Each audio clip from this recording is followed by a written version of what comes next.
Hello and welcome. Do you want to introduce yourself? Sure. I'm Stacy Kraker. I'm the CEO of Hummingbird Wholesale. We are an organic food company in Eugene focused on regional sourcing for organic food, mostly pantry staples and like a snack line. I brought some examples here today. If you're watching on the YouTube, you can see them on the table. And so that's my job. I've actually worked at Hummingbird for 7 years and have worked in organic food and ag for over 20 years. Wow. Yeah. That's amazing. Cool. Have you always been in this area? I actually am originally from Minnesota. Okay. And I moved here in 1998. So I've been here a long time. Yeah. I've actually lived in Oregon longer than I lived in Minnesota. Did you have the Fargo accent at one point? I've been asked that before. So it's only a couple of words that you can hear it. It's like about and out and about. And I have friends who will pick up on it. But I have relatives in Minnesota who very much talk like they're in the movie Fargo. Love it. Awesome. Yeah, we've been wanting to watch that. Yeah. Soon. Anyway, I only asked because I was curious, like, just because you mentioned regional. And so I'm curious because, like, that's something that I've grown a really big interest in this last year is farming and, like, all the things that we can grow here and all the things. So, like, tell me a little bit more about, like, what that means in a more, like, tangible sense. Sure. Well, I think most tangibly, I think about community as concentric circles, starting with the self and your home and your immediate family or whoever it is that you share a home with. And then it goes out to the immediate community, maybe like your neighborhood or, your region of town that you live in, the city, the state. And then, I think of this being like the greater Pacific part of the greater Pacific Northwest. And that's our real sourcing ethos is around that. Okay. And the idea is that we're keeping, we're building a local food system for several reasons. One, it's healthier for individuals because our bodies are attuned to the place that we're living in. And so the foods and things that we can nourish ourselves from, coming from the closest region to us are going to probably be the healthiest. Yeah, absolutely. Yeah, the freshest, but also there's two other pieces, which is like the economy. So it's like personal health and environmental health of your region, but then also the economy of trying to keep our the money in our own economy rather than externalizing that. And then the other piece of that in my mind is also that we want to have food security.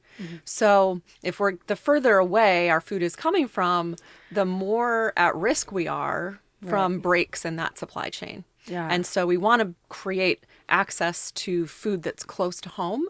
And that's a strong part of Hummingbird's mission, but it's also part of my own personal belief system in that we want to create strong community. And so much of community is about food. Absolutely. Yeah. Yeah. Wow. That's wild. So is your job just a lot of logistics? Like just managing like where things come from? Like how do you guys source all that, all the things like in all of your products and stuff? Great question. I think of it as, yes, there's logistics, but it's about building relationships. So knowing where your food comes from and the people who are behind it. So there are farmers who grow the food and they have a relationship with the earth because they are farmers. And we want to have a relationship with those farmers so that we can understand their challenges, where the opportunities are, and then find ways that we can support one another in having a successful crop, right? Yeah. And then, connecting our customer to that. So understanding what customer demand is, what the consumer wants. Sure. But we're a wholesaler. Yeah, with perishables too. Yes. Because you guys focus like on, you said pantry. Yes. So is that things that are a little less perishable? They are. I mean, they So still that have probably helps quite a a bit. freshness shelf life generally, or the longer something. I don't know if you've ever had pantry moths, but No, I didn't know that was a thing. Yeah. New fear like unlocked. pest issue as well. If things Yeah. aren't stored properly. Sure. So they are perishable, but definitely longer term than say like produce or dairy or Right. you know, That those makes kinds of sense. things. We yeah. were feeding ducks a year ago, and the bag maybe wasn't sealed perfectly, and some sort of thing got in it. Maybe that was the start of the moth cycle. Totally. So ever Yeah. since then, like Yeah. now we're feeding pigeons, and we make sure the bags are like nice and sealed. Yeah, there you go. So those are definitely issues that we deal with in our business. But yeah, it's more shelf stable. But we, you know, it's pantries, what I like call pantry staples, but also like specialty food items that we make in house. Cool. And what are some of those kind of things? So I'm some of curious. them are like chocolate covered, regionally sourced nuts, and dried fruits. And then we do sprouted nuts and seeds. We call them awakened.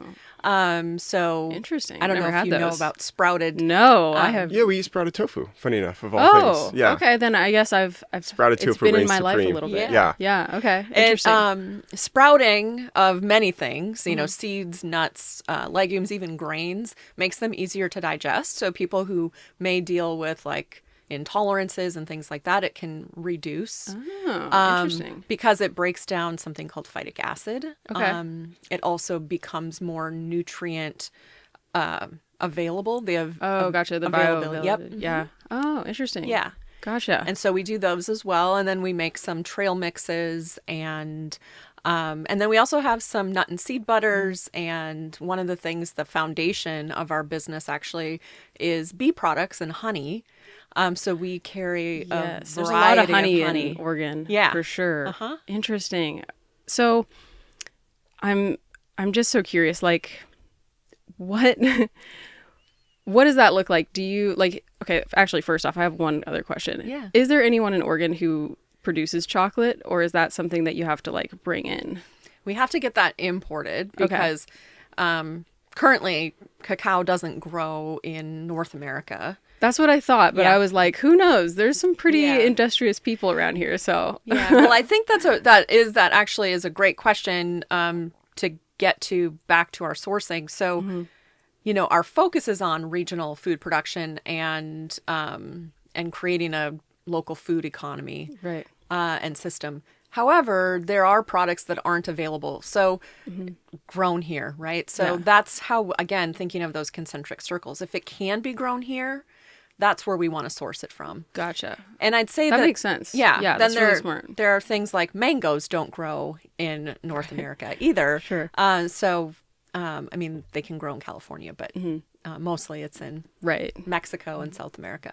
So we, you know, we'll import those or we'll have imported product that we sell. Gotcha. Yeah. Yeah, that makes sense. Yeah. And so seasonality is like less of an issue for Exactly. you because you're doing more like the pantry type things. That's right. Okay. Yeah, Yeah, that I makes mean, sense. we're still impacted by the seasons, and that changes how we our purchasing decisions. You know. Yeah. So in other words, we know that a cherry crop comes on once a year, and we have to buy or a contract Oh my for the gosh. dried Yeah. cherries that we need for the entire year at that point. That Yeah. makes sense. So you guys work with farmers and that's where you get the produce. And then from there, do you guys do all your like packaging and like drying and curing and I don't know what else you guys do. I know you guys do a lot of stuff. So is that all in-house or is that Not all of it. You know, Okay. we buy a lot of, for instance, like dried fruits. We're buying from growers who then have a drying capacity Gotcha. that they're drying. So it's really collaborative. It is is. what you're saying. Yeah. That's really interesting.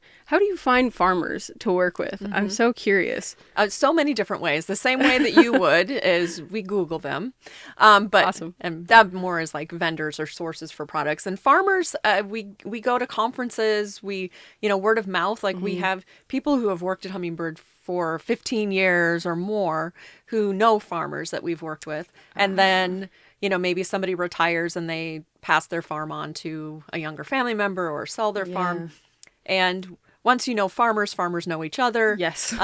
And so, you know, it's a combination of things. Yeah. Are you tied in at all with the OSU extension? We sure are. Cool. In fact, I could talk about that if you're interested. Yes, absolutely. I just connected with someone there a few weeks ago because I'm kind of starting a passion project where I'm just going out to people's farms and we're just taking videos and doing interviews and great. like just wanting to showcase it because I started my interest in local food by going to the farmer's market.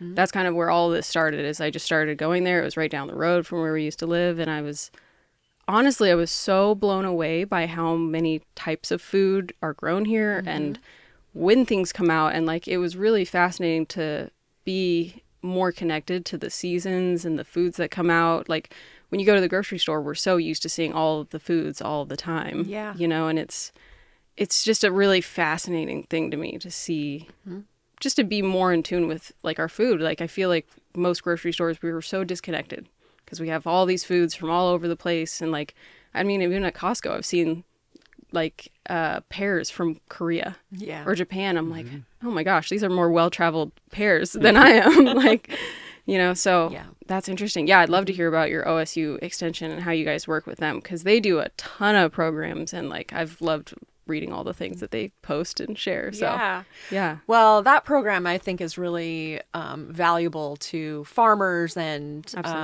you know, and really supporting farmers and having the tools and resources and up-to-date research that's happening, you know, available to them to understand, you know, for instance, in the face of climate change, you know, how, you know, developing more resilient seed stock, or even the varieties coming up with, you know, they researchers at OSU Extension are looking at like, how do we make more resilient crops, right, for climate change or this region, or you know, things like that.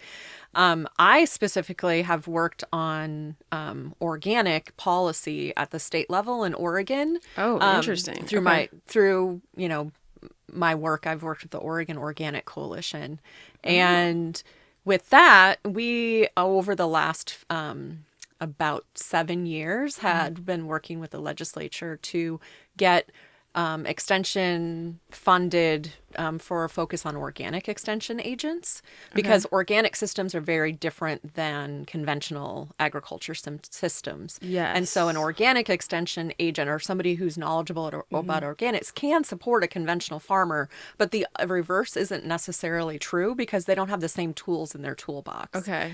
And so we saw a gap in what resources were available for organic farmers.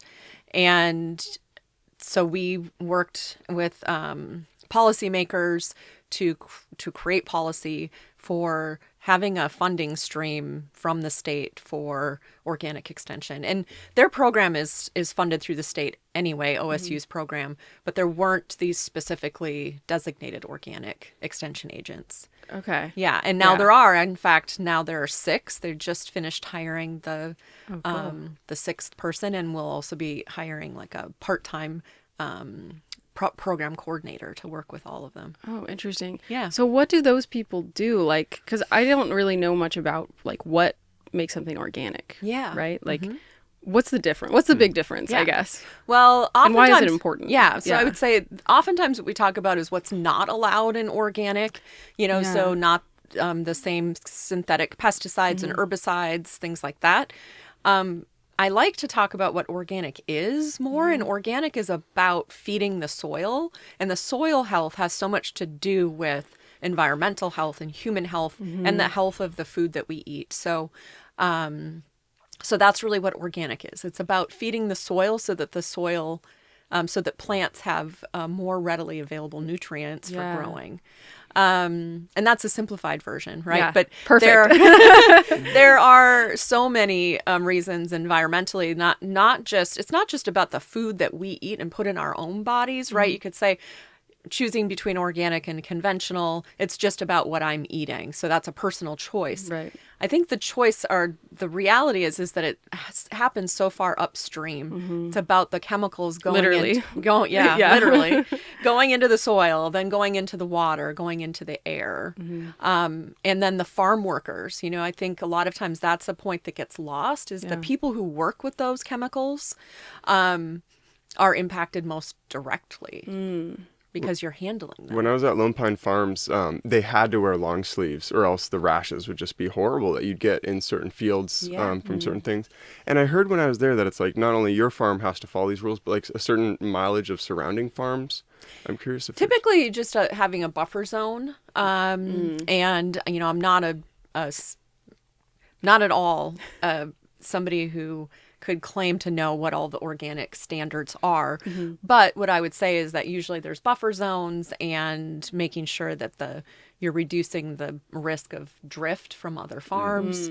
That makes sense. That is definitely a piece of it. Gotcha. Yeah. Wow. How was it going and doing like policy? Is that something you'd ever done before? Or like, that seems so intimidating to me. Like, I don't even know where I'd begin, kind of thing. And I think it is for most individuals. And I would encourage everybody to get involved in some way. And I think through doing so, you realize, I think it's super empowering because our policymakers are really pretty accessible to us. It's just that most people don't take the time or have the time. Yeah. So whether it's, writing a letter or even just getting online, there are often, opportunities to sign petitions, on issues that you believe in and that you care about.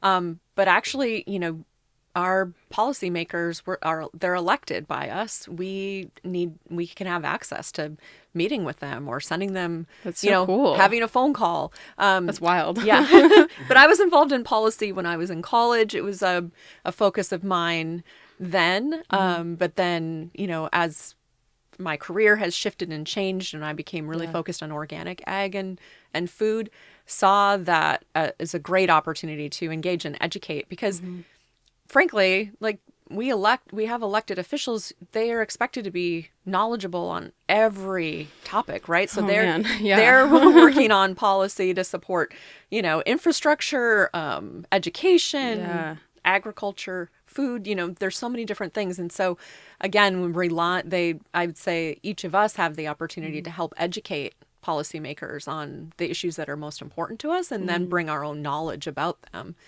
so that they can better understand how we're impacted. Yeah. Yeah. Wow. That makes a lot of sense. That's really, really interesting. I'd love to hear about how you got to here because you're pretty new to your new position, right? Yeah. Okay. I am. I just started as CEO January 1st, 2025. Congrats, by the way. Yeah. And after being with Hummingbird for 7 years and having, a long time in the industry with organic food and ag, I had known Charlie and Julie, who were the owners of Hummingbird Wholesale, for many years, and we had crossed paths at different organizations that we were part of. That makes sense. Yeah. So Charlie and I actually had been guest speakers at a couple of different events here in Eugene throughout the years. So we had gotten to know each other. And when I had the opportunity to start working with Hummingbird, I was really, really excited because I'd admired the work that they had done and the business that they had built.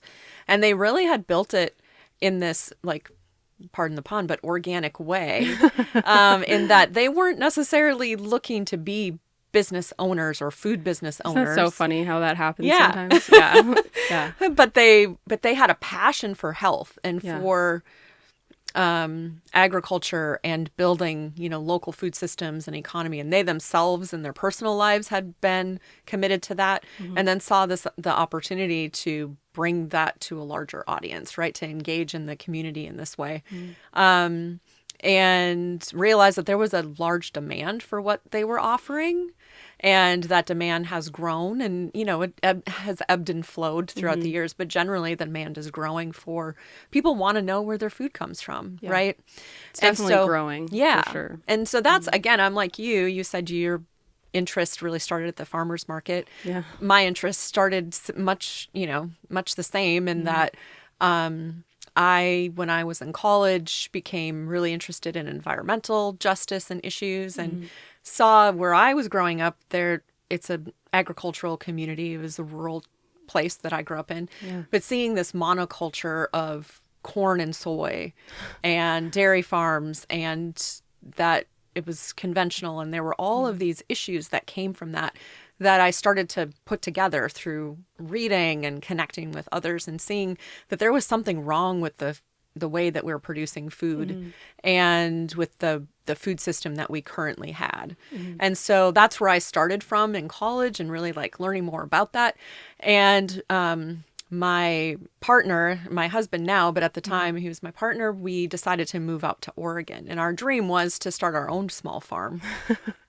And we actually did that for about 11 years. Oh, wow. Yeah. But we... Just a casual 11 years. Yeah, that's pretty cool. Yeah. And, both of us had been active members of our food co-op where we had gone to college. And then when we moved out here, he started working for Organically Grown Company, which is an organic produce company in Eugene. They're actually the largest organic produce company in the Western United States, if maybe not the whole country. I'm not quite sure about that. So he started working there, and then I, about 5 years later, also started working with Organically Grown Company. And in that time, we had started our own small farm. And I often say, I always want to make a caveat because I work with real farmers, in quotes, with much bigger operations. Ours was, we cultivated about 1 acre diverse produce and fruit and raised. That still takes a lot of work. We recently went to, she called it like urban farming, I want to say, or micro farming. And it was so impressive to see how much diversity there was and how much like output she has. Like, it's just a couple farm hands like during peak season, but for the most part, just herself. And I want to say she was on like half an acre. And I was like, so 1 acre is like, you can do a lot. It's very substantial. So I hear what you're saying, but definitely. And we also raised chickens for eggs and and for meat. And we had some sheep and goats, and cool. Really we're trying to work to create our own sort of like ecosystem on the farm.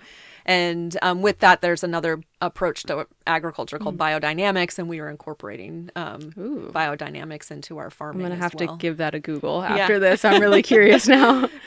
So we did that, and it was mainly, we focused on farmers market in Veneta, which is near Eugene, and we were one of the foundational first farms to cool. open that when that market opened. And then we had a CSA as well. So my journey has been, long and maybe a little bit like it wasn't what I set out to do originally when I was in college, but everything led to it, and it just made sense to me.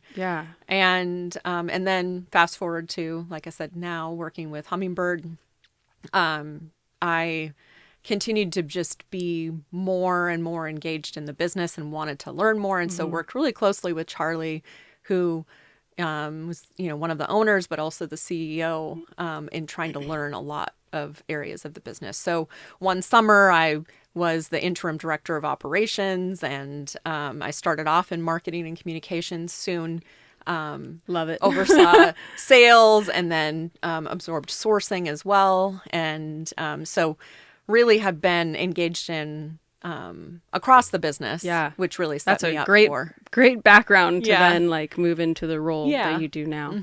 Because like, how many employees do you guys have? We have 50 employees. I can't imagine trying to manage that many people. Some days it's hard to manage myself. Concentric circles of management. Exactly. Bingo. That's it. Is I think, one thing I would say is when Charlie approached me and about, potentially becoming CEO, the reason I felt like I could say yes is I knew what a fabulous team we had at the company. And it's really that team. Like anything I do is because the team is successful. Like they're good at their jobs. And I think in any leadership role, it really is about making sure that you have a good team, whether it's like literally at a business, your team, or if it's just you as an individual business owner, having a network of people you can turn to. Like you can't be an expert in everything, or you can't be really good at everything, right? So there's finances, and there's marketing, and there's sales, and there's sourcing of some sort for whatever kind of business you're doing, and or tech, so you need to have a support system, and really knowing that you've built that, or that you are in the process of building that, and that you can trust the people who you can, you rely on for those resources is so important. And key to success. Without it, there's nobody is self-built, or anyone who says they're, self-made. No, not really. That's not true. So how do you find those people, or like, how do you build that network? Like, what's been your experience? Well, I think it's a combination of things, right? Like it's through networking, going to events, being out there. being out there.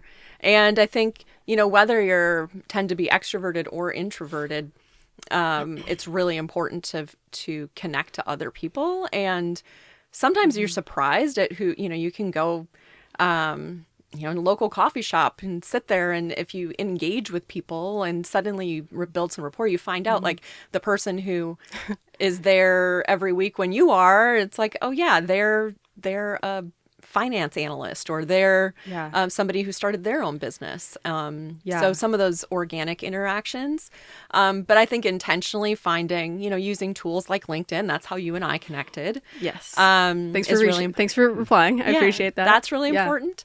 And then finding whatever area of focus that you're in is intentionally looking for networking opportunities in that area. Meaning, like, is there a conference or is there something with the Chamber of Commerce or a meetup, those kinds of things. There's a lot of events. It takes a little hunting. That's been a lot of this last year for our business. So I relate very heavily to that. Yeah. Yeah. Unfortunately, not much happens at home.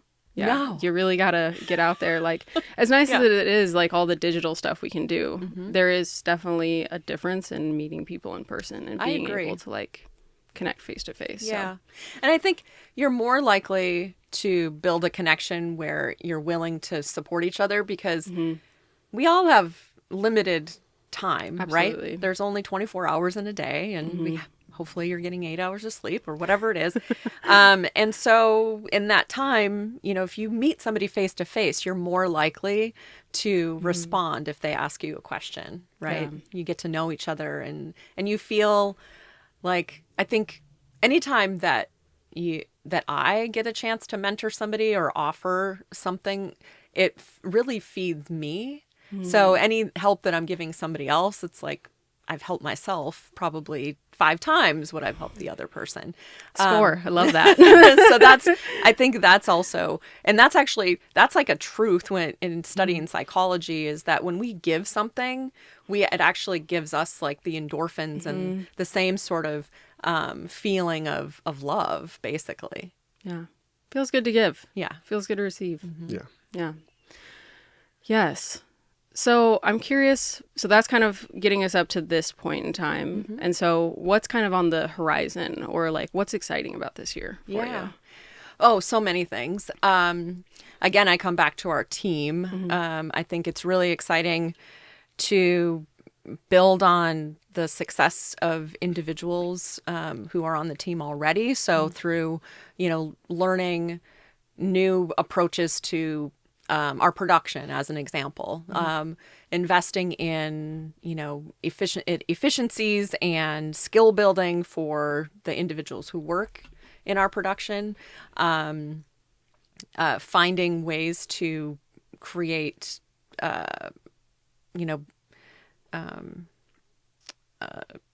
better processes, like those kinds of things are really exciting to me. Yes. Yeah. To simplify and amplify. I think of those like simplify and amplify. It's a very concise way of saying that. Yeah. That's something I feel like every business is always, it's a never ending cycle. Yeah. What was the transition of coming into to CEO like? It's interesting. I'm the boss now, Yeah. Yeah. Well, so, we, in the process, because, even though Charlie had already approached me about it, we went through an official hiring process with our board. And so they interviewed me and, all of that. And so then once the board was like, yes, we want Stacy to have this job as CEO, then we had a communication plan to announce it to the company, and then to announce it to our customers and our vendors and growers and partners. And so we had, a couple of months of leading up to that. So by then it was through the communication process, had already sort of absorbed some pieces of the job, because then people would start reaching out to you and they want to, I bet they want to talk to you. So that, I think the transition to, be direct, I think it was really smooth. And because I'd already been working at the company, you probably had a lot of rapport with all the people there. I'd built rapport with the teams. And so there's a lot of trust there already. I think too, when you look at a CEO, there's multiple, so you have your startup CEO, like the founder or entrepreneurial CEO. And then that next step, and I'm that person, I'm the first succession CEO for Hummingbird, has a different role. And so it's about like honoring the history of the company and even better if that person does come from internally. You generally find more success. And there are examples of this with larger companies that we're all familiar with, like Apple and others, where the succession comes from within, and then it's much more successful in that transition as a result. That makes a lot of sense, just rather than trying to just bring in a stranger, right? Like it's someone that you've known for a long time and that you have a relationship with. Like that's gotta, and too, I feel like the quirks of the team. It would be really motivating too as an employee to see like, cool, I'm at a company that prioritizes like building more skills with their employees and like things like that, because that's always that's an what we saw thing. Arcimoto. So we lived next door to Mark Fonemeyer when we worked there, and they brought in an external CEO. And it was just interesting that it's like, does this person really have like all, it's and you can never just know, rather than someone who would have their boots on the ground for a decade. Right. And I think that would be the next level. So, or the next transition, something like that might be easier because you don't have the founder leaving or changing roles. So there are just different stages of a company and what kind of CEO is most appropriate for that stage. And so an internal CEO for us, for Hummingbird at this point, was actually, I think, the best option and approach, and to create like a smooth transition and one that is built, continues to build on the existing trust that's there. Yeah, that makes sense. So I'm curious, I'd like to just kind of go back to, you were talking about there's the founder, the person who like starts it, and then there's the next step. Because like we're definitely still in that like first step, we're just getting started doing all that. Planted. Yeah, we're here, we're cruising, but like I'm just so curious what that means a little bit more. I'd love to hear more about your thoughts. In terms of the like founders, like what they're... Any thoughts you really have on it? Because it's just interesting, because I hear what you're saying of like there's the person who starts it and like, is doing the bootstrapping and like all that sort of thing. And then once all that's kind of established enough, like what does it mean to go to the next step? I see what you're asking. Yeah, so there's a great book. It's called Mighty Midsize Business. And I don't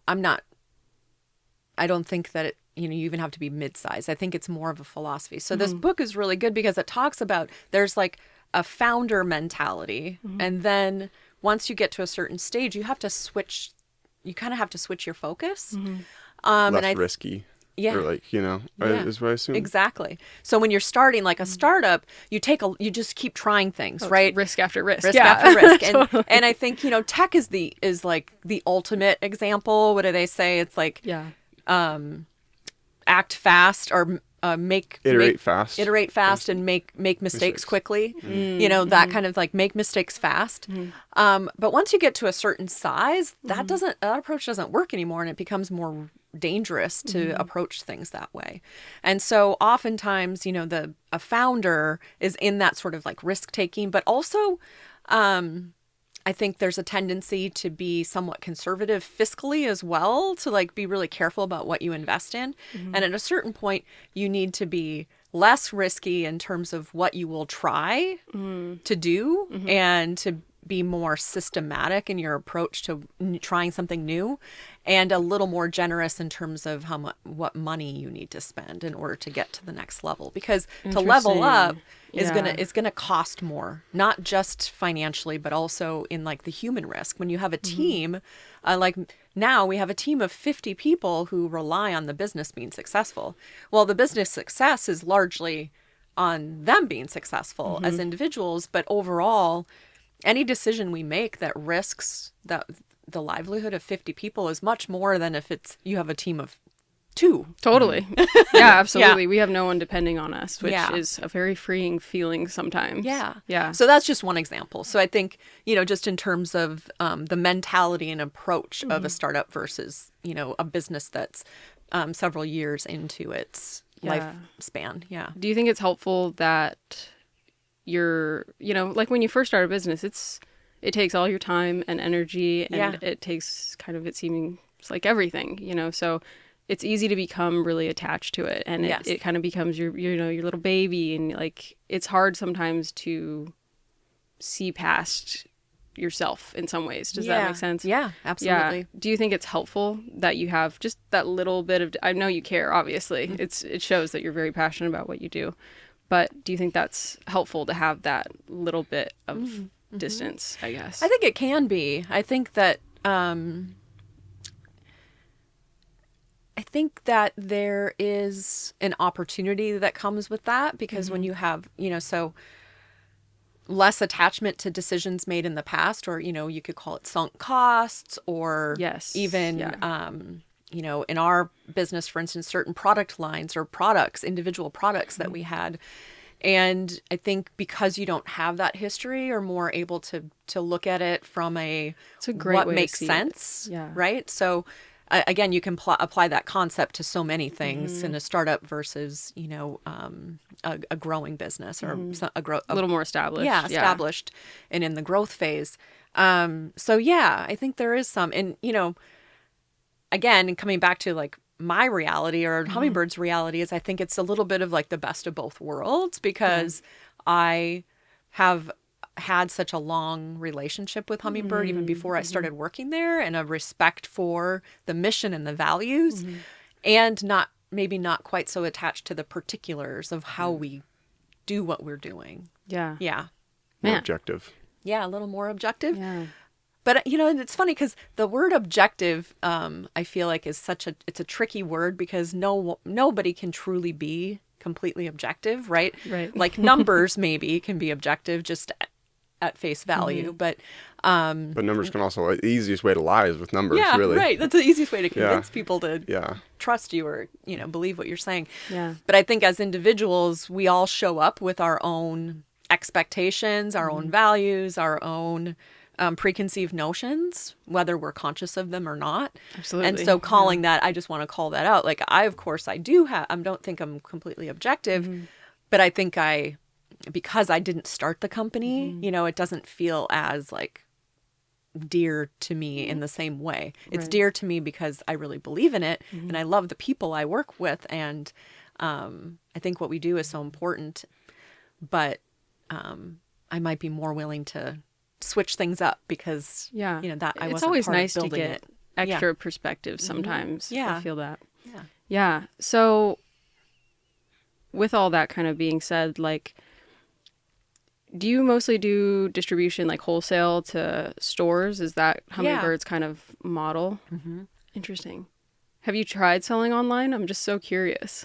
So, because these seem like very shippable items, I guess. These are, but most of what we sell isn't that shippable, actually. This whole or the grains at the thing? Yeah, so we sell bulk. That's the word I'm thinking of. Bulk food is mostly what we focus on for retailers. So if you've been in a bulk food department, that's pretty much that's where we'd find you. Yeah, okay. That's where you'll find us. Gotcha.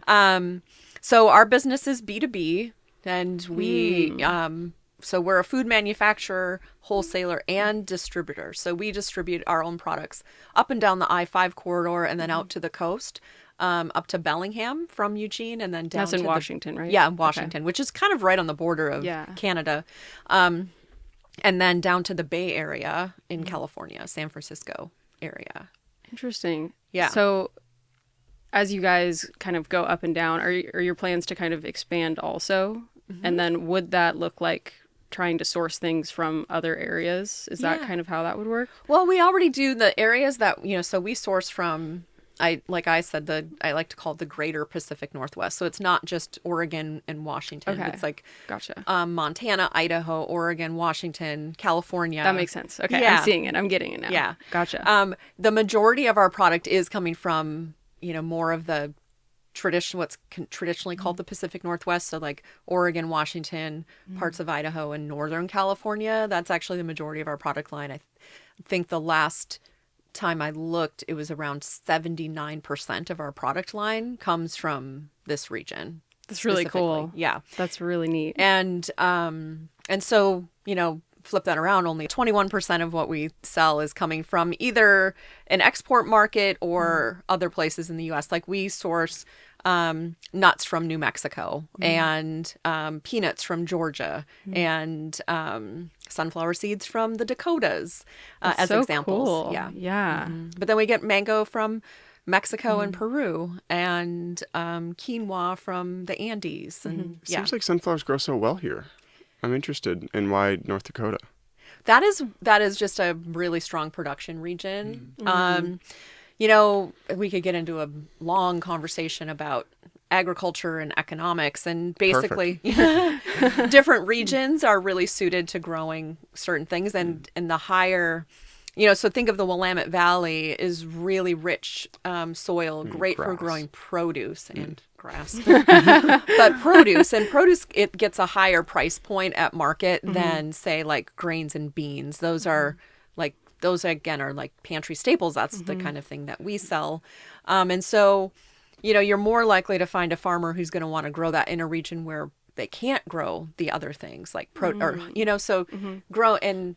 growing things based on where they grow well, but also if they can't grow a higher value crop in that region. Oh, interesting. I've never considered that. Yeah. Wow. Yeah. Yeah. And if you've never been to the Dakotas, since I'm from Minnesota, driving through the Dakotas during sunflower season, I mean, it's just like you're driving down a highway and it's just sunflowers. Oh, wow. Forever. Birds must love it there. It's beautiful. It's really beautiful. Yeah. Wow. Interesting. Yeah, you're bringing up a lot of interesting thoughts and questions that I've never considered. And that's why I think just food production in general is really fascinating, because there's just so many people and so many things to consider and take in. Yeah, what do you have here, Julia? I mean, I'd love to look at these a little bit more thoroughly. These are just two. We have this line of our products is quite large, from chocolate covered. This is chocolate covered cherries. Bing cherries. We do chocolate covered hazelnuts, chocolate covered almonds. Those look amazing. And then this is our hazel munch that uses cherries and chocolate, Love the and name. then hazelnuts that are grown in Oregon specifically. So that's one of our biggest growers aside from grass is hazelnuts, right? Hazelnuts is Oregon. Really That's the Oregon biggest. State nut, and we grow Did not know that. 99% of domestic hazelnuts are grown in Oregon. Wow. I had no idea. Nutella starts here, probably gets manufactured somewhere, and probably comes back here. Well, I believe Nutella sources most of their hazelnuts from Turkey. Turkey's another place. Darn. Yeah. Again, we could get into like the global economy and how that impacts agriculture. Maybe another time. But yeah, so hazelnuts, we're the largest producer in the country.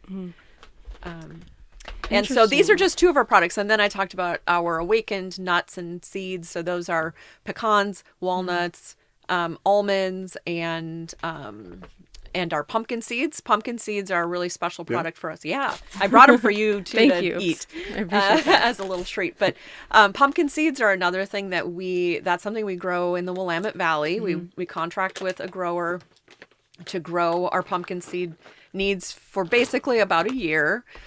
So every year about this time, actually we've been working on this now, is we figure out, project out what we need for about a year or a year and a half supply in order to get through the season, and then a little bit into the post-harvest next season.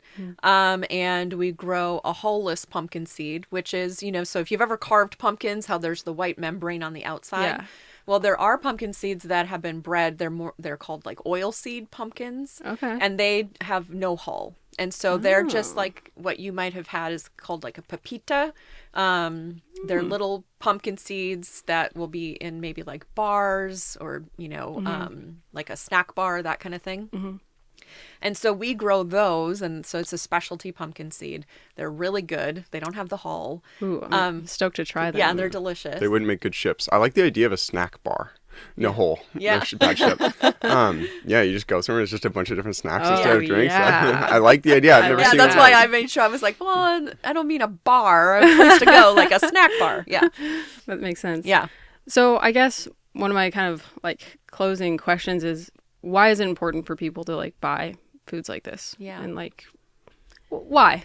Just why? Why is it important, I guess? Yeah. Yeah. It does taste good. Just having eaten one of the chocolate I know, covered I'm cherries. excited. I'm waiting until we're off. Yeah, I'm talking less, so I get to eat it off a little Yeah. bit. That's good. Well, I think it's important for a variety of reasons. Going back to the very beginning of our conversation, is thinking about, food is at really one of the things at the center of all of our lives. Like everybody needs to eat.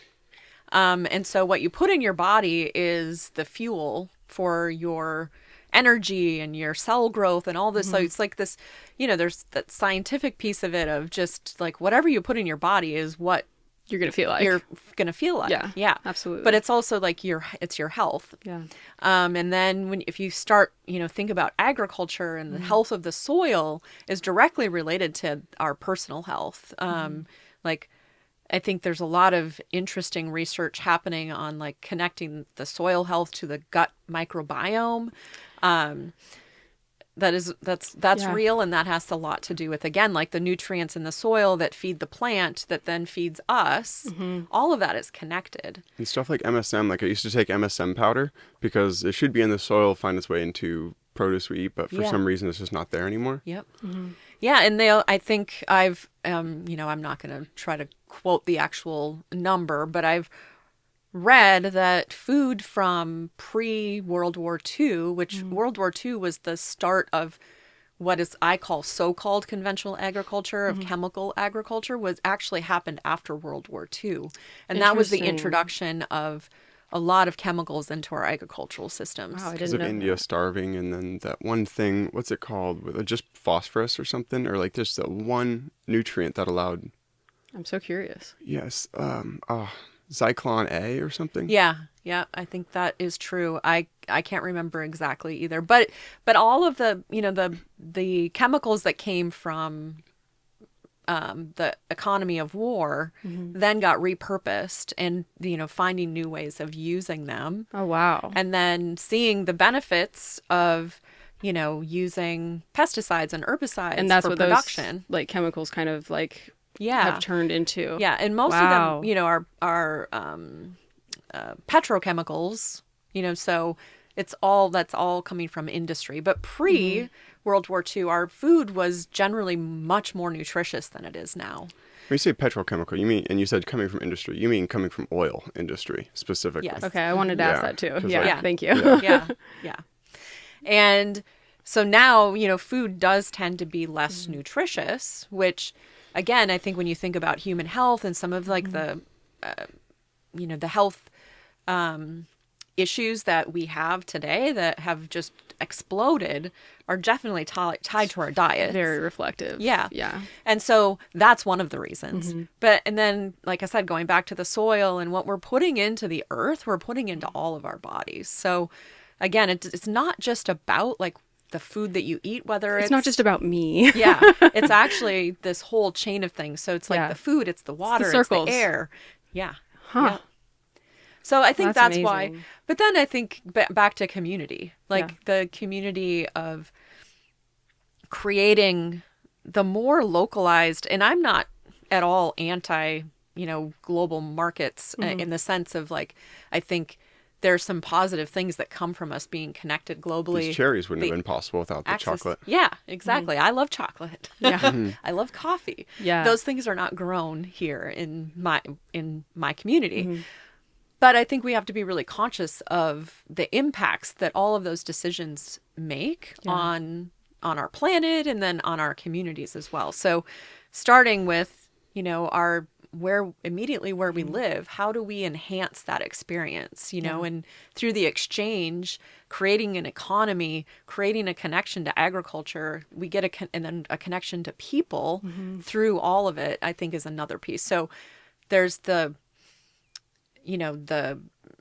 environmental and like personal health piece, but I think also the opportunity for us to like remember that we are a community, and just like the the spiritual or like emotional connection, the growth that we get from that is really important. And that's another reason I think why I care. Yeah. Yeah. Yeah. I mean, it makes sense. And I was really excited to talk with you because I've just been thinking a lot about how the businesses we interact with in our community, and like you said, keeping money and like flowing around where we live, it's huge. Yeah. I mean, so it's great. I love what you're doing, and yeah, it's just amazing. Shipping would kind of go against all of the like staying local. It'd be interesting to like make something hyper local and then ship it. Yeah. Yeah. else. Well, and I interesting. should be clear. It's not that we don't, like I said, we Right. distribute all the way down to California, but we actually do ship. We have customers who come to us from the East Coast or even Hawaii who will ask, like, we really want your products, and if we can work it out to ship to them on a wholesale basis, we will. And Hawaii makes a lot of sense because they have to get it from somewhere. And Yeah. really, we're kind of the closest. Yeah. It seems like. Yeah. Right. And so it's not that we won't do that. It's just not it's not where we start. And oftentimes it's when people come to us and they're like, but we don't have what you have where we live. And so if we can figure that out, I have we'd love goosebumps to from do that, because like that would just be so meaningful to bring. Because like I feel in Oregon, we're very lucky. Yes. We're very blessed Yeah. to have as much variety, and like there's a lot of organic farms, and like it's a big priority, at least in like Eugene, Portland. I Yeah. feel like our community's very health conscious. We're the market, you know what I Yes. mean? So we're very privileged that way. Yeah. But yeah, I can imagine getting to share this with more people would be really exciting. Yeah. And I get excited for that. We don't do, back to your I just want to answer the question about the website, is that's direct to consumer. And we've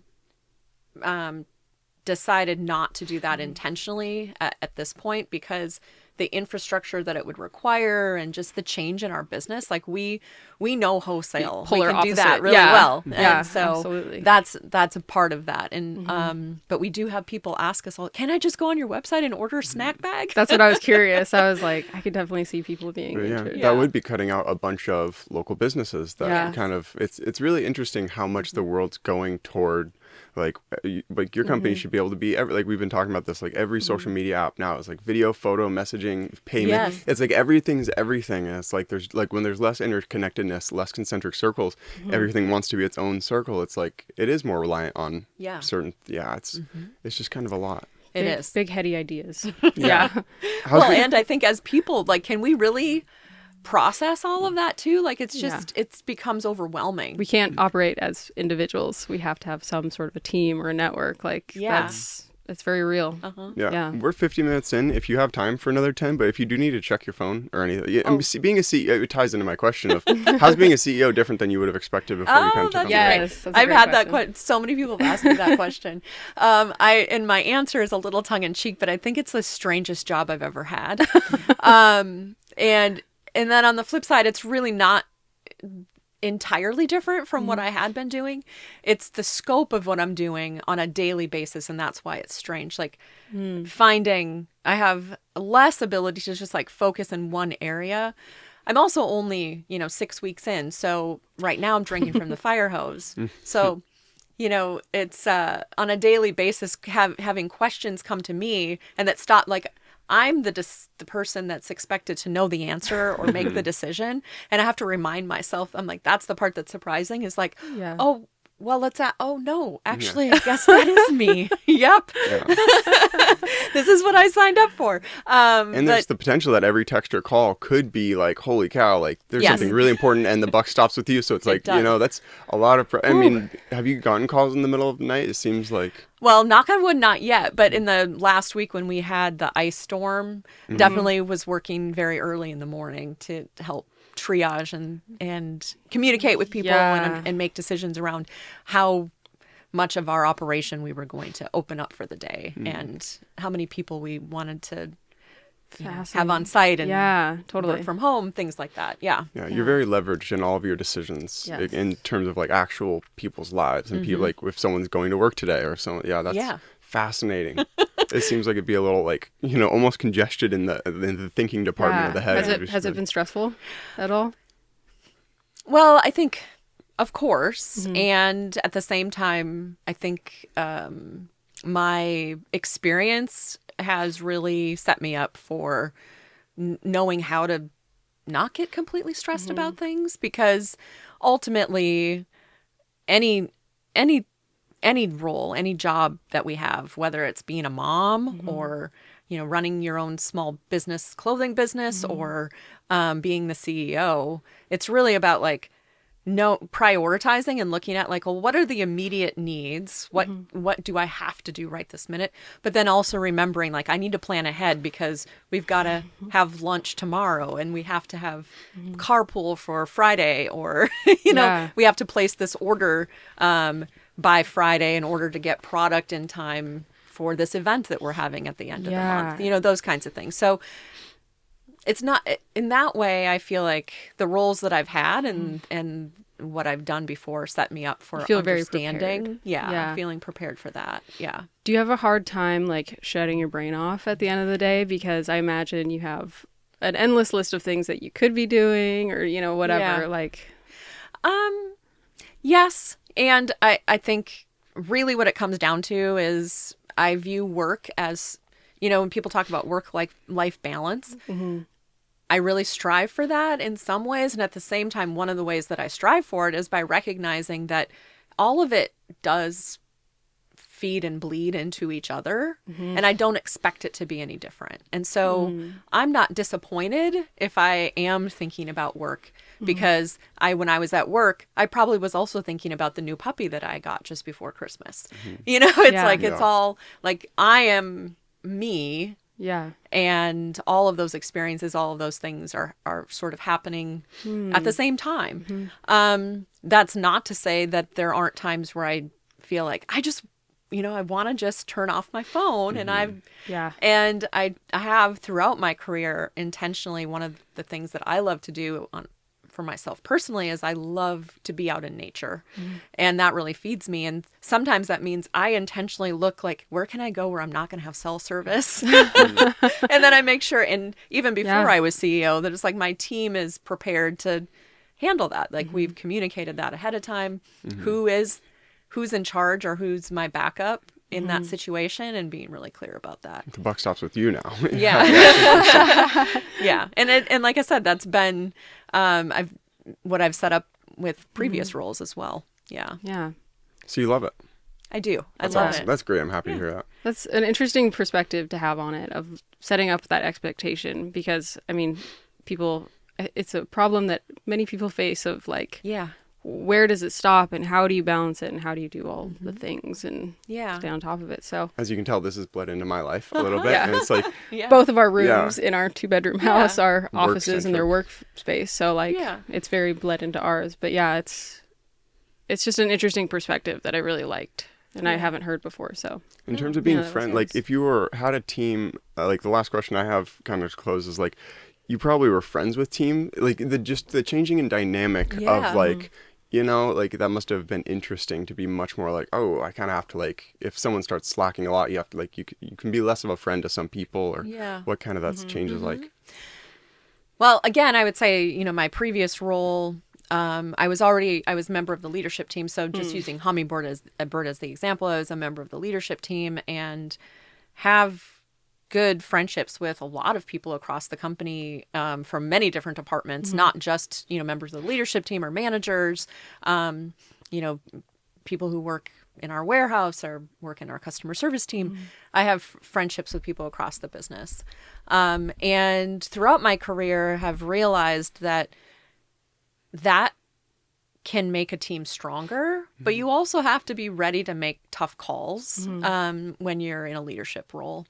And that's like a reality that I accept. And and I think I would be delusional if I said being the CEO hasn't changed any relationships. Like from my perspective, I'm still who I am, but of course, when those dynamics based on, any individual's experience, like what's their relationship to leaders in general in their life, what has that been, can definitely shift it. And it's about continuing to like, I just keep investing in the personal side so that that doesn't go away. But the reality is that, my role does necessitate that I'm ready to make tough calls if I have to. Yeah. That's tricky. Well, really, like, it seems like maintaining morale is one of, like that's living next door to the CEO of a company. Yeah. It seems like morale is one of the most important aspects of the job, besides for all the logistics, is like how to make sure, like, if some bad decision or like hard decision must be made,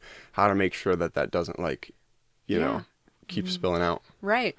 And I think that's, one of the things that we haven't talked about at all is that part of this transition also is that Charlie and Julie are selling the business to an employee-owned purpose trust. So we are now 49% owned by the employee-owned purpose trust, and that means that the trust is governed by and for the stakeholders who are the employees. We call them coworkers. And now they own 51% of the business. But over the next 8 years, we'll be transitioning 100% ownership to the trust. Interesting. So that's why you have a board, is because there's exactly. I was wondering that too. Yeah. And so with that model, it's the business really will perpetuates or it continues into perpetuity, meaning it can't be sold. Which is great because in our industry, there's a lot of consolidation of like smaller businesses getting bought up by bigger companies. That makes sense. Yeah. And that dilutes the mission and the values. And for Charlie and Julie, they were like, we built this company. The mission and values are core to the reason why the business exists or what we're doing. And so wanted to hold that and also recognize that the people who work at the business are the ones who make or break it. Like they should reap the rewards and also be responsible to the challenges and the opportunities that it presents. Right. So, so it's a little bit unique in that way. My role is too, and that ultimately they all vote on. I guess I'm curious, like, is it profit sharing or voting or like thank you for asking what that because I was also curious. Yeah. So the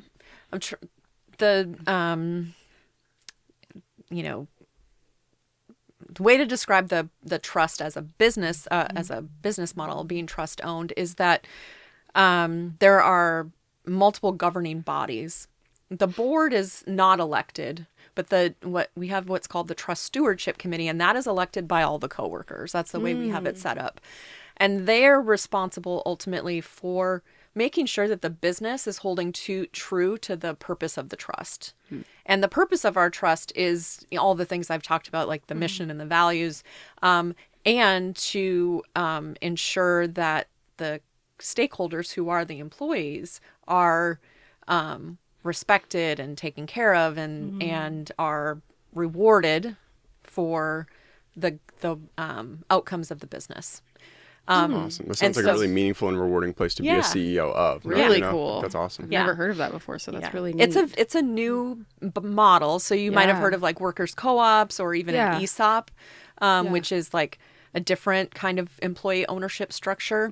And this one's fairly new model, more common in Europe. And just starting to take hold here. And it's actually like snowballing. There are many businesses, especially for some reason I'm finding like in the food industry, it's becoming more common as you think about like founders and owners transitioning toward retirement. Trying to, but also have like a legacy and values that they want to uphold in their business. They don't want to just sell to the highest bidder. It's becoming a more and more common. So it's pretty exciting. That's really exciting. Yeah, I'm definitely going to look into that more now. I'm very fascinated. It's great. Well, that's wonderful. Well, yeah, we probably hit an hour. Do you have any final thoughts or like closing things that you'd like to shout to the world? I mean, if someone's listened to this like this long, they're essentially they're like a fan of you, they're supportive, they like you. Like, what would you say to anyone listening who's like, are you looking for any team members? Are you looking for any farmers, distributors? Like, yeah, well, I would just encourage people, especially now in the world that where we find ourselves in this time, whether it's, if you think about it from terms of politics or even just like the world, the environment, all these things, is I really want to encourage people to not get disheartened and to look for that connection in, like, again, the concentric circles of community, and to look for the ways that they can contribute. What is meaningful to me? What's meaningful to you? What's meaningful to you? If we get a chance to express that in the world, that makes the world a better place. And so to, like, what do you love? What are you passionate about? What do you believe in? And, like, do that thing. And I feel like that is what the world needs more than we need anything else right now, is for people to, like, really feel passionate about what they're doing or what they believe, but then to do something positive with it. You know, don't spend your time feeling disempowered, or, I mean, that might happen, right? Like, you might go through that, but then harness that in some way and do something that is meaningful and, like, gives back to you. Like I was saying, when you give to somebody, you really give to yourself. But engage in your community and engage in, you know, making the world a better place with your talents, your gifts, your passion, whatever that is. It doesn't have to be organic food and ag like it is for me. It can be podcasting. It could be clothing. It could be, you know, being a teacher. Making videos that explain company. That's what we normally do. We're mostly a photo and video company. Whatever that is like, inside. Bring that, like, show up and bring that to the world, because the world needs what each of us has to offer. So that's what I would like. Like, I like that. Beautiful. I want to leave with that. Yeah. That was lovely. Mine will be check out Hummingbird Wholesale. Where can they find you? They can find us online, www.hummingbirdwholesale.com. Cool. But also, we also do a small, I didn't mention this, but we do direct to consumer through our curbside pickup. So folks can go on our website if they live locally, and they can come to our store or come to our facility and pick up and place orders. But also they can find us in any independently owned co-op, natural food grocery store, in Eugene, Portland, the Pacific Northwest, and down into San Francisco. You can find our products in bulk departments, and then, you know, snack line and honey on the shelf. Yeah. Amazing. All right. Well, that's a wrap. I love it. All right. Bye.